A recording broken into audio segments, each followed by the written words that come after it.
বাজারে সরবরাহ রয়েছে বেশ ভালো, তারপরও কোরবানির ঈদের পর থেকে চড়া রয়েছে চালের বাজার। এক সপ্তাহের ব্যবধানে বিভিন্ন ধরনের চালে কেজি প্রতি গড়ের দাম বেড়েছে 2 থেকে 3 টাকা।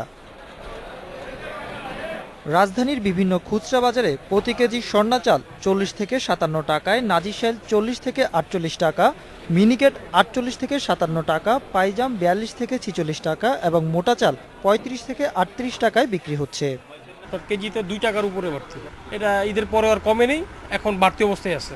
অনেক উঠানামা করতেছে, যেমন ঈদের আগে যেরকম একটা রেট ছিল, ঈদের পর পর কিছুটা একটু কম ছিল, তারপরে আবার এখন বাড়ছে।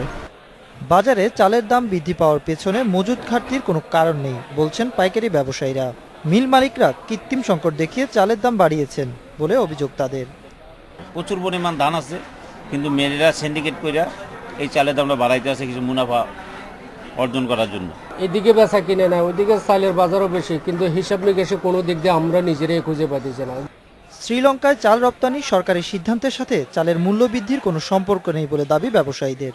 তবে মিল মালিকরা যাতে অধিক মজুত করতে না পারে সেজন্য সরকারের নজরদারি প্রয়োজন বলে মনে করছেন তারা। জিনিসটা হলো মিলারদের মিল চালাতে হলে ওদের কিছু চাল মজুদ রাখতে হয় নর্মালি। এখন তার বাইরে যদি তারা কোনো চাল মজুদ রাখে সেটা তো ঠিক হবে না। এইখানে যারা খুচরা ব্যবসায়ী বা আপনার যারা চাল ব্যবসা করে কমিশনের জন্য তাদের কিছুই করার নেই। সরকারের এখন কাউকে যদি স্পেস দেয়, সে যদি কাজ করার ওরকম সুযোগ পায় তাহলে তো সে করবে। ঈদের সময় থেকে পরিবহন সমস্যা সহ বিভিন্ন কারণে চালের দাম কিছুটা বেড়েছে। তবে নতুন চাল বাজারে আসলে এই দাম কমতে শুরু করবে বলে জানিয়েছেন ব্যবসায়ীরা।